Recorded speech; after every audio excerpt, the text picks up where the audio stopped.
नमस्कार साथियों, अभी हम लोग उपस्थित हैं गौरव जी के साथ। गौरव जी का फाइनल सिलेक्शन हुआ है 64वीं बीपीएससी में सप्लाई इंस्पेक्टर के पोस्ट पर, और इसके लिए इनको मैं बहुत बहुत धन्यवाद देना चाहूँगा और मेरे चैनल की तरफ से भी इनको बहुत बहुत धन्यवाद है। धन्यवाद सर, आपको पूरी टीम को जो भी इस चैनल को देख रहे हैं जी, सबसे पहले गौरव जी को मैं इनका मुँह मीठा कराऊँगा, उसके बाद आगे का प्रक्रिया हम लोग स्टार्ट करेंगे।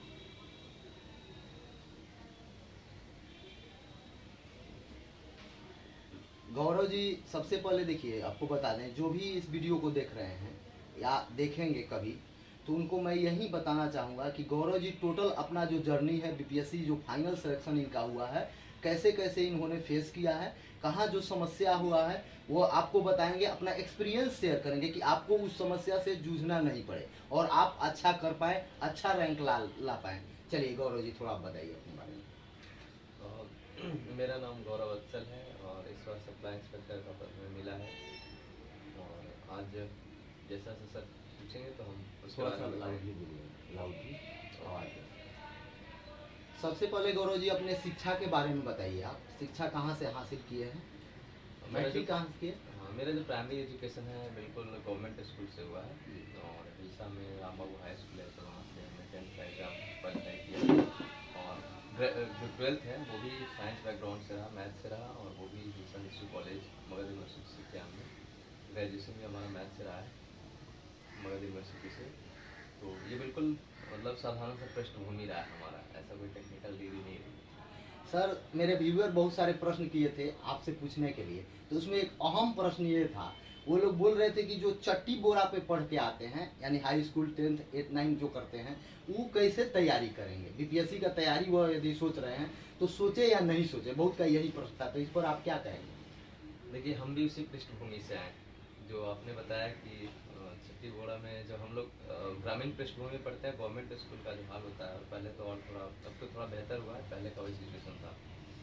तो होता क्या है कि ज़िंदगी एक संघर्ष है, ठीक है, और जो संघर्ष को जितना बेहतर तरीके से लेता है उतना आगे बढ़ता है। मतलब हमको ये लगता है ना कि संघर्ष हर किसी के जीवन में नहीं होता है, मतलब ये किस्मत वालों को मिलता है, बस उसको एक्सेप्ट करने का ज़रूरत है, उसको स्वीकार करने का ज़रूरत है और आगे बढ़ने का ज़रूरत है। तो हम बिल्कुल कर सकते हैं इस चीज़ को। देखिए, आपका समय हम बर्बाद नहीं करेंगे, चलिए इनसे अब प्रीलिम्स के लिए जो बीपीएससी पीटी का न्यू कमर है या 1-2 साल से तैयारी करते आ रहे हैं, उनके लिए ये बताएंगे कौन कौन बुक अच्छा होगा या कैसे तैयारी करें, चूँकि प्रीलिम्स में अच्छा नंबर ला पाएँ। पीटी करने के बाद ही वो आगे बढ़ते हैं, तो मेन उनका दरवाज़ा पीटी है। बहुत सारे बच्चे हैं जो कई बार से देते हैं, नहीं हो पाता है। बहुत ऐसे बच्चे हैं जो अब सोच रहे हैं, तो उनको क्या करना चाहिए, आप बताइए थोड़ा सा। देखिए, प्रीलिम्स जो है अभी के समय में थोड़ा चैलेंजिंग हो गया है। देख रहे हैं कि कट ऑफ वगैरह तेजी से बढ़ रहे हैं प्रीलिम्स का, तो हमें स्ट्रैटेजी से काम करना चाहिए। अगर हम ट्रेडिशनल ढंग से तैयारी करेंगे तो हो सकता है मुश्किल हो जाएगा। तो हमें करना क्या चाहिए, पहले कोई भी एग्ज़ाम हो, आप किसी भी एग्ज़ाम का तैयारी करते हैं, बेसिक सा फंडा है कि पहले उसके क्वेश्चन पैटर्न को एनालिसिस कीजिए। 3-4 साल के क्वेश्चन को देखिए और एनालाइज कीजिए कि किस सब्जेक्ट से कितने नंबर के क्वेश्चन आ रहे हैं। हम देखते हैं बीपीएससी प्रीलिम्स की बात करते हैं तो 150 नंबर के क्वेश्चन आते हैं, और 150 नंबर के जो क्वेश्चन आते हैं तो उसका ये है कि 30 से 35 नंबर का सिर्फ हिस्ट्री आता है, और हिस्ट्री में मॉडर्न हिस्ट्री ज़्यादा, मतलब 22 से 25 नंबर का तो सिर्फ मॉडर्न हिस्ट्री आता है। तो हमें मॉडर्न हिस्ट्री पे ज़्यादा फोकस करने का ज़रूरत है। कम पढ़िए, कोई भी एक सोर्स को रखिए, 1 से 2 सोर्स, जैसे लूसेंट कहते हैं लोग, और घटना चक्र। तो घटना चक्र में आपको पढ़ना है तो सिर्फ मॉडर्न को ज़्यादा फोकस करना है। मिडिवल में मुगल को सल्तनत कर सकते हैं आप, एंशिएंट में बौद्ध, जैन और वैदिक काल, और बाकी आप लूसेंट से कर लीजिए, बहुत ज़्यादा करने की जरूरत नहीं है इसमें। दूसरा है साइंस, ठीक है, मैं 120 नंबर का प्लान बता रहा हूँ आपको। पहले 120 नंबर, पहला 30 से 35 नंबर हिस्ट्री, 30 नंबर का साइंस, 30 नंबर का बिहार और 30 नंबर का करंट आता है।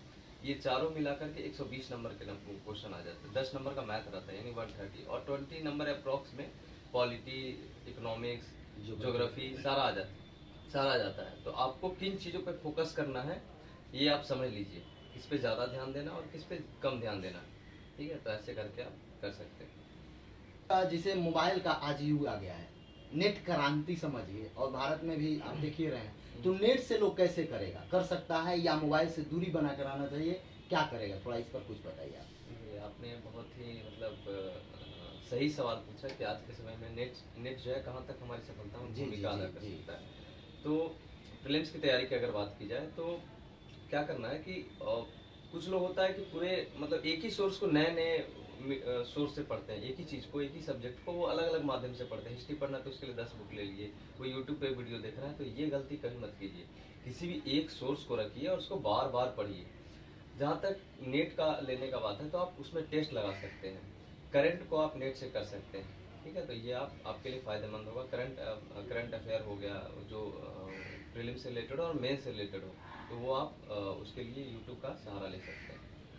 देखिए गौरव जी सफल व्यक्ति हैं, ये बोल रहे हैं कि आप नेट से भी पढ़ सकते हैं, लेकिन कोई एक बुक पढ़े जो ये बुक बताए हैं उसको पढ़ें और बार बार पढ़ें, ये सब लोग बोलते हैं। नेट में भी आप करंट देख सकते हैं और आप सेट लगा सकते हैं। चलिए आगे जानेंगे इनसे। कभी मान लीजिए कोई बच्चे तैयारी कर रहे हैं, जैसे प्रीलिम्स तैयारी कर रहे हैं, किसी किसी का बार बार नहीं होता है तो वो फ्रस्ट्रेट हो जाते हैं, उनको क्या करना चाहिए इस सिचुएशन में, या उनसे समय का मैनेजमेंट नहीं हो पाता है, और बहुत सारे बच्चे हैं जो फर्स्ट ही अटेम्प्ट में निकाल लेते हैं। तो आप बताइए, जो बच्चे न्यू तैयारी कर रहे हैं और जो एक दो बार दे दिए हैं जिनसे नहीं हो रहा है प्रीलिम्स, उसके लिए क्या करें, एक बार और थोड़ा सा आप बता दीजिए। जी बिल्कुल, बहुत ही जेन्युइन सवाल पूछा कि कई लोग होता है कि बार बार असफल हो जाते हैं, इसका उनका कॉन्फिडेंस थोड़ा डाउन हो जाता है, होना स्वाभाविक बात है, एक बार दो बार। तो एक जनरली चीज़ ये होता है कि हो सकता है हम अपनी गलती को बार बार रिपीट कर रहे हों, ठीक है। प्रीलिम्स को पहला तो हो गया जो तैयारी बताया मैंने कि नंबर वाइज एनालिसिस कीजिए। एग्जाम के पहले 10 दिन पहले आप क्वेश्चन बैंक जरूर बना के जाइए, ये मैं बता रहा हूँ, वो 8 से 10 नंबर आपका बढ़ा देगा। सोर्स जो भी रखिए फिक्स कर लीजिए अपने दम, मतलब जो होता है ना स्टडी टेबल का आगे चिपका लीजिए कि हमको साइंस करना है तो इससे करना है, ये 2 बुक से करना है, हिस्ट्री करना है तो इससे करना है, बिहार करना तो इससे करना है, और करंट करना है तो उससे करना है। लास्ट में 1 से 1.5 महीना पहले करंट पे पूरा जो है मेहनत कीजिए, ठीक है, क्योंकि करंट ऐसा चीज़ है जो 1 महीने में आप 20 से 30 नंबर डायरेक्ट उठा सकते हैं उससे। सेट मारना शुरू कर दीजिए, ठीक है, जिनका बार बार फिल्म्स नहीं हो रहा तो वो सेट को प्रैक्टिस कर सकते हैं। किसी भी ऑथेंटिक 2-3 इंस्टीट्यूट का आप सेट लाइए मार्केट से उठा करके, और उसका तो ग्रुप स्टडी कीजिए, ठीक है, तो वही फायदेमंद करता है कि हम सेट मारते हैं ग्रुप में तो ज़्यादा बेहतर होता है, थोड़ा कंपटीशन लगता है कंपटीशन टाइप से। आप टाइम कैसे मैनेज करते थे, थोड़ा सा बताइए। अपने जो आप टाइम टेबल बनाए हैं उसको थोड़ा सा बता दीजिए स्टूडेंट लोगों को। नहीं, मेरा कुछ ऐसा नहीं रहा कि बहुत ही ज़्यादा हेक्टिक शेड्यूल लेकर के चलना है, बस ये प्लानिंग रहता है कि आपका जो भी डायरी रहे उसमें मैनेज कर लिख लीजिए कि हमको आज इतने टॉपिक को कवर करना है, ठीक है, और बस उसको कवर कीजिए टारगेट को। जितना ज़्यादा बेहतर प्लान कर पाएंगे ना उतना कम समय में आप सक्सेस कर पाएंगे, ठीक है। हमको लगता है कि जो भी व्यक्ति सफल होता है तो प्लानिंग और मेहनत ये दोनों चीज़ पे ध्यान देने का जरूरत है। कुछ लोग मेहनत खूब करते हैं लेकिन बस प्लानिंग नहीं होता है, न तो क्वेश्चन पैटर्न को एनालिसिस करते हैं, न तो सिलेबस को देखते हैं, तो उस कंडीशन में वो मेहनत तो करते हैं लेकिन वो लटक जाते हैं बार बार, ठीक है। तो आप प्लानिंग कीजिए कितने टॉपिक कितने दिन में कवर करना है, और फिर क्वेश्चन बैंक से एनालिसिस कीजिए कि हम जो पढ़े हैं वो कितना मतलब बन पा रहा है उससे। अगर आप उसमें सफल हैं तो समझिए आप सफलता के बहुत करीब हैं। सर एक प्रश्न थोड़ा सा अलग हट के पूछेंगे। हम लोग के बीच में आप भी सुने होइएगा, हर सक्सेस इंसान के पीछे एक महिला का हाथ होता है। क्या आपके पीछे भी किसी महिला का हाथ था? नहीं, महिला का हाथ तो होता ही है, मतलब चाहे वो हमारी माँ हो चाहे वो रिश्तेदार हो, तो इन लोगों का ज़रूर मतलब जो दुआ है या फिर जो भावना है, जो कॉन्फिडेंस है हमारा, जब भी मतलब जब भी यहाँ पढ़ते थे पापा कभी नहीं बोले कि मतलब पढ़ना है, ठीक है, लेकिन मम्मी हमेशा बोलती थी तो कर क्या रहा है, ठीक है। वो चीज़ मतलब झकझोरता था। जब घर से आते थे तो मम्मी कुछ ना कुछ कह कर के भेजती थी कि जा कर के मेहनत करना है। पापा बोलते नहीं हैं लेकिन बहुत कुछ जो है वो कह जाते हैं, तो ऐसा चीज़ होता है, तो वो हमेशा अंदर से झकझोरता था, और हर रात जब बात करते थे तो कुछ ना कुछ मोटिवेशन मिलता था। दूसरी तरफ जिस महिला की आप बात कर रहे हैं, तो अभी के समय में थोड़ा डिस्ट्रैक्शन से बचना चाहिए। आप चीज़ों को कैसे मैनेज कर रहे हैं, एक तो स्टडी मैनेजमेंट, दूसरा माइंड मैनेजमेंट, ये बहुत ज़रूरी है। अगर आप थॉट मैनेजमेंट कर पाते हैं, अपने आप को मैनेज कर पाते हैं तो ठीक है, लेकिन जितना एकाग्र रह करके करेंगे ना तो उतना बेहतर है। तो यही है, स्टडी टाइम में आपको कोई डिस्ट्रैक्ट न कर सके, डिस्टर्ब न कर सके, ये ध्यान रखना आपको। इनके अनुसार महिला सही बात है, लेकिन थोड़ा सा बच के रहें। आप लोग बीपीएससी की और यूपीएससी की तैयारी कर रहे हैं, और मेरे अब इनसे हम आगे बढ़ेंगे। इससे पहले आपसे बता दें, ये एकदम साधारण फैमिली से हैं, और साधारण इनका शिक्षा का जो बैकग्राउंड रहा है एकदम साधारण रहा है। आप साधारण फैमिली से हैं, शिक्षा का बैकग्राउंड यदि सरकारी विद्यालय से, फिर भी आप कर सकते हैं। इन्होंने कितना समय लगा सर आपको यहाँ तक, इस मुकाम तक फाइनल पहुँचने में?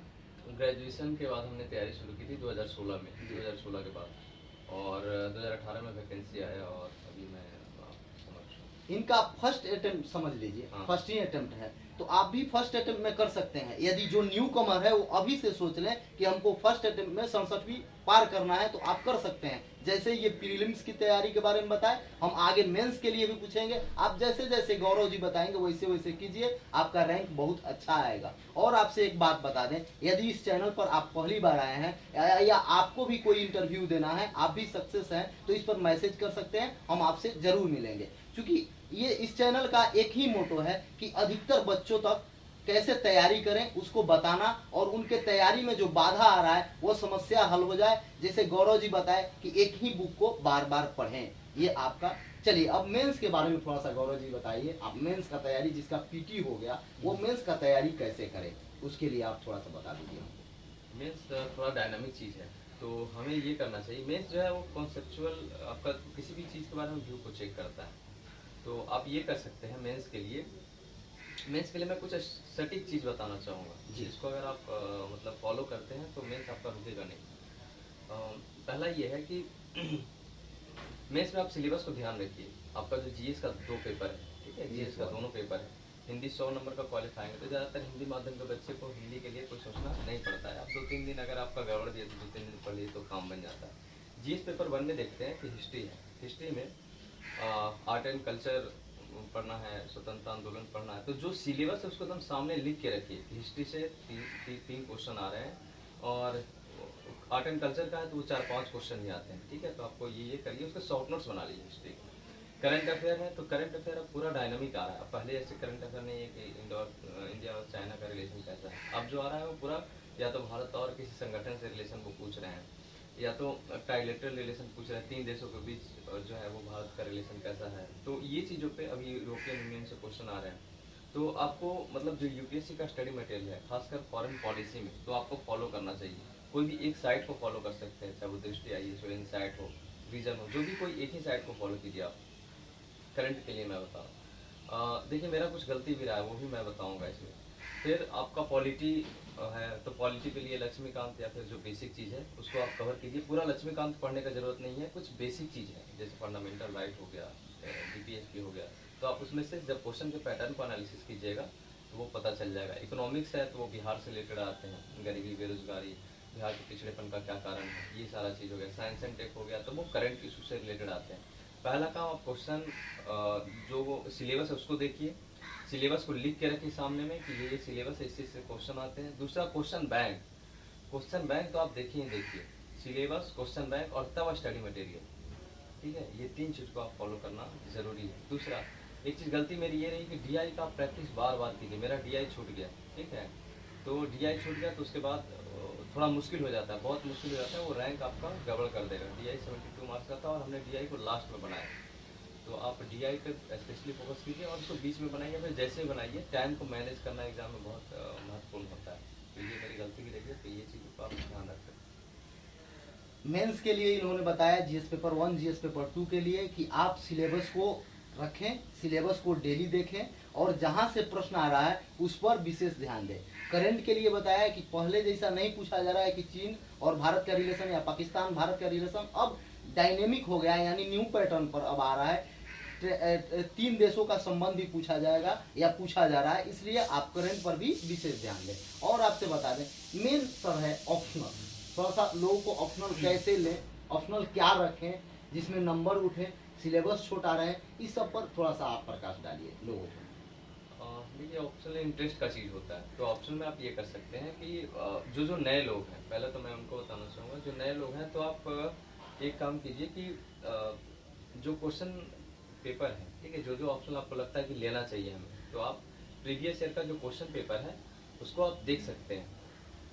प्रीवियस ईयर का जो क्वेश्चन पेपर है उसको आप देख सकते हैं। दूसरा हो गया, क्वेश्चन पेपर देखने के बाद जब 3-4 ऑप्शनल का क्वेश्चन पेपर देखेंगे तो आपको मोटा मोटी आइडिया मिल जाएगा कि मतलब किसमें हम कंफर्ट महसूस कर रहे हैं, किसमें हम महसूस कर रहे हैं कि हम इसमें कर सकते हैं, ठीक है। और तो अगर ऑप्शन लेना है तो पहले तो ये होता है ना कि आप लेने से पहले 50 बार सोचिए इसको लेना है कि नहीं लेना है। जब ले लीजिए तो उस पर लग जाइए, ठीक है। तो स्टडी मटेरियल को देखिए, सिलेबस को देखिए, क्वेश्चन पेपर को देखिए, पढ़ के देखिए 10 दिन, आपको इंटरेस्ट आ रहा है, ठीक है, तो मार्गदर्शन देखिए उसमें कि आपको मिल पा रहा है या नहीं मिल पा रहा है, तो आप उसको ऐसे कर करके आप ऑप्शन को सेलेक्ट कर सकते हैं। जहाँ तक ऑप्शन को करने का बात है, तो ऑप्शन का सिलेबस के अकॉर्डिंग सिलेबस क्वेश्चन बैंक, पहला सिलेबस देखना है, ये टॉपिक है, इससे क्वेश्चन क्या पूछे गए हैं, ऐसे करना है। फिर शॉर्ट नोट्स आप बनाते जाइए, तो ऐसे आप कर सकते हैं। स्टडी मटेरियल को लिमिटेड रखिए, किसी एक ही सोर्स को फॉलो कीजिए और बार बार उसी को पढ़िए।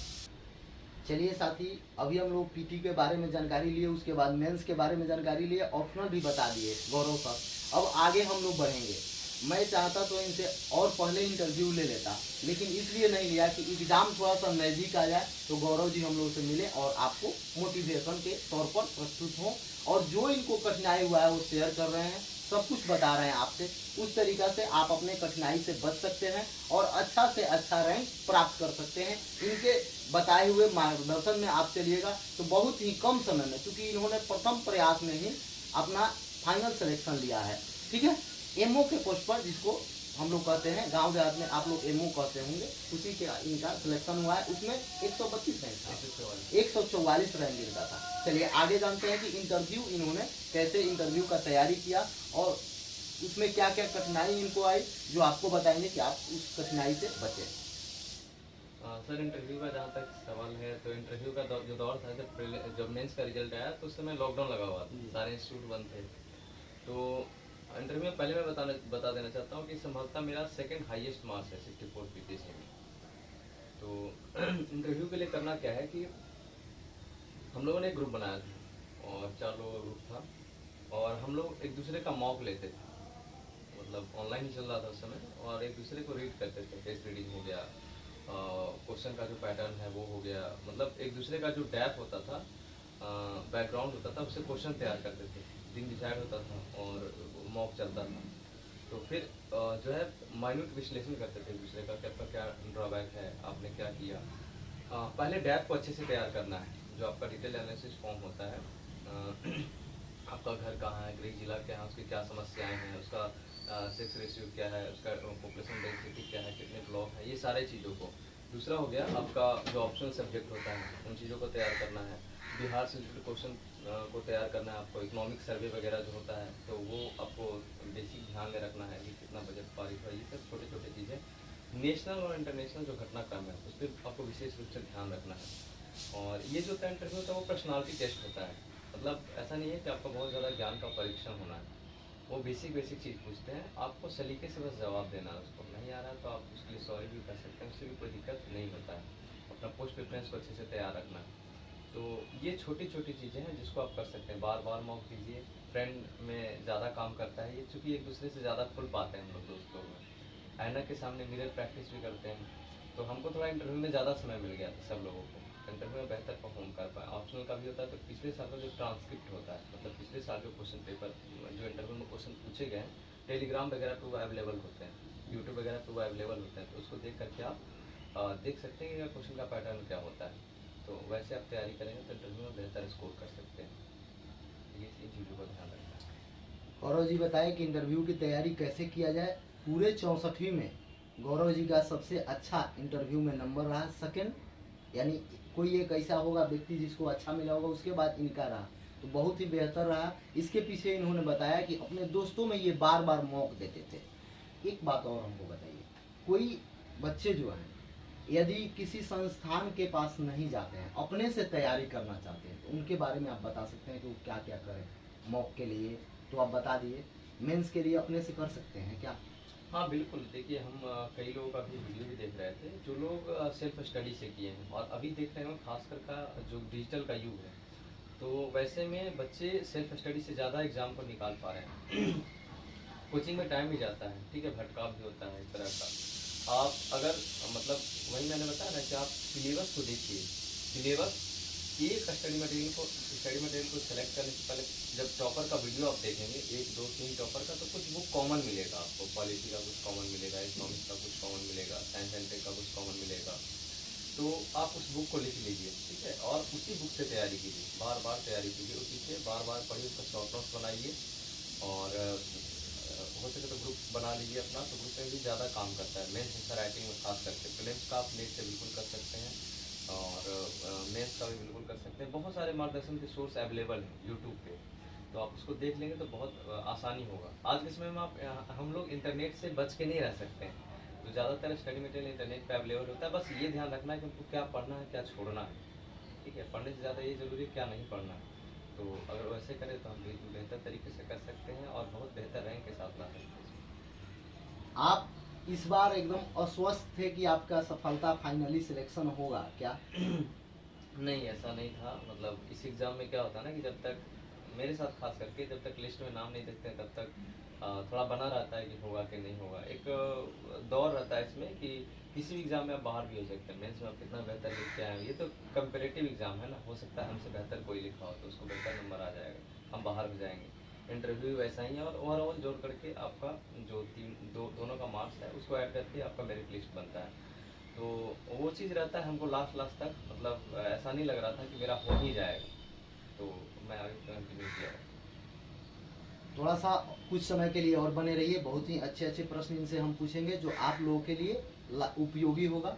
चलिए एक प्रश्न और है सर, सबसे पहले आपका जब रिजल्ट आया तो आप किनको सूचित किए और आपके चेहरा पे क्या कैसा मुस्कान था, थोड़ा हमको बताएं। जब रिजल्ट आया तो मैं घर पे था और जब रिजल्ट आया तो मैं देख रहा था, ठीक है। एक मैसेज टाइप से आया व्हाट्सएप पे, जैसा कि अभी रिजल्ट ज़्यादातर तो व्हाट्सएप पे ही आते हैं।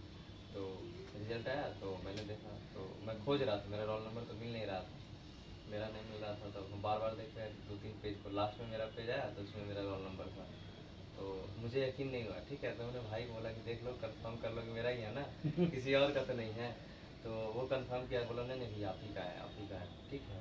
फिर हम फिर से मिलाया, 2-3 बार मिलाया, उसके बाद फिर पापा को बताया, फिर मम्मी को बताया, फिर मतलब खुशी का एक माहौल बन गया जैसा कि बनता है। फिर सबको कॉल वॉल आना शुरू हो गया कि क्या हुआ नहीं हुआ, और जैसा होता है सुबह में तो पूरा गांव को पता चल चुका था, पूरे गांव के लोग आए, तो कुछ मीडिया चैनल भी आना शुरू हो गए, तो एक उत्सव सा माहौल हो गया। एक आपसे पर्सनली सवाल पूछेंगे, तो आपका पर्सनली होगा।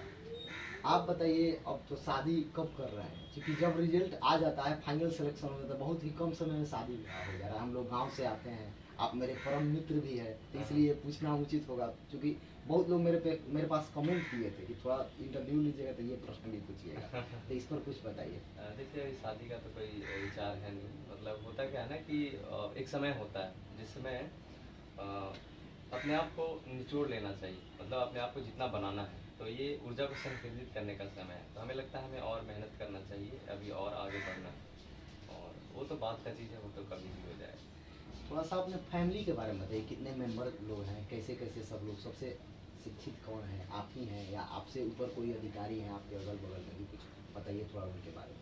देखिए मैं जैसा कि रिजल्ट आया अभी, मेरे पूरे इलाके में कोई ऐसा नहीं है जिसने इस एग्ज़ाम को क्रैक किया था, मुझे जो जानकारी मिली। तो मैं पहला वैसा लड़का था पूरे गांव पंचायत या ब्लॉक से जो इस एग्ज़ाम को क्रैक किया। दूसरा, जहाँ तक हमारी पारिवारिक पृष्ठभूमि का सवाल है, तो मेरे पिताजी, मैं बिल्कुल एक साधारण पृष्ठभूमि से आता हूँ, मेरे गांव में ज़्यादातर लोग शिक्षित हैं। मेरे पिताजी एक LIC एजेंट हैं, और वो मेरे पिताजी मतलब काफ़ी पढ़े लिखे हैं। तो उन्होंने, एक होता है ना कि नेल्सन मंडेला का एक कथन था कि education is the most powerful weapon to change the society, change the world. तो वैसा ही था, पापा ने हम लोगों को पढ़ाया और उन्होंने बताया बस हमको पढ़ाना है अपने बेटे को, ठीक है, चाहे हम कुछ बना पाएँ या नहीं बना पाएँ, बस हमें ये है कि हमारा बाल बच्चा पढ़े।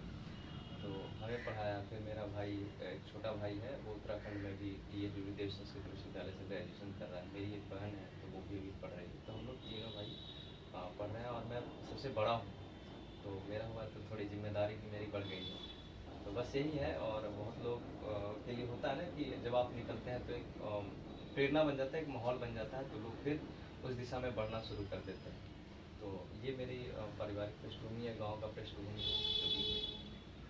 चलिए बहुत बहुत इनको धन्यवाद। एक छोटे से गांव से आकर एक सरकारी विद्यालय से पढ़कर, जहाँ डेस्क बेंच नहीं था, अब न वर्तमान समय में डेस्क बेंच हो गया है, बोरा पे बैठ के साधारण परिवार से यहाँ तक पहुँचे हैं। इसलिए इनको मैं एक बार और तहे दिल से और आप लोगों की तरफ से भी शुभकामना देते हैं। ये मैं यही उम्मीद करूंगा कि ये जिस पोस्ट पे हैं, यानी कि एक्साइज इंस्पेक्टर के रूप में, सप्लाई इंस्पेक्टर सॉरी, तो उसको बेहतर से बेहतर करेंगे, अच्छा से अच्छा करेंगे, समाज कल्याण में काम करेंगे और देश हित में और बिहार के हित में, अपने क्षेत्र के हित में ये काम करेंगे। मेरा यही हम आपसे आशा करते हैं। बहुत बहुत धन्यवाद इसके लिए। धन्यवाद। इसी के साथ हम लोग यहाँ पे विराम लेते हैं, फिर आगे मिलेंगे आप लोगों से। धन्यवाद। इस चैनल पर यदि पहली बार आए हैं तो इस चैनल को सब्सक्राइब करें। धन्यवाद।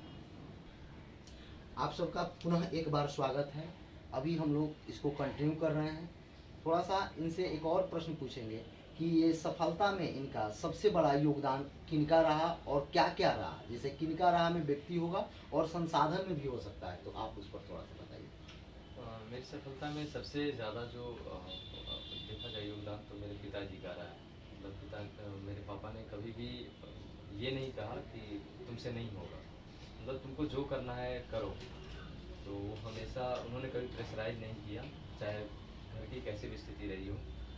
और दूसरा जो शिक्षक लोग का जो सहयोग रहा, शिक्षकों का मार्गदर्शन रहा, तो उनको मैं श्रेय देना चाहता हूँ सफलता का। तीसरा हमारे जो ईश्वर हैं, ठीक है, तो उनका भी महत्वपूर्ण योगदान रहा।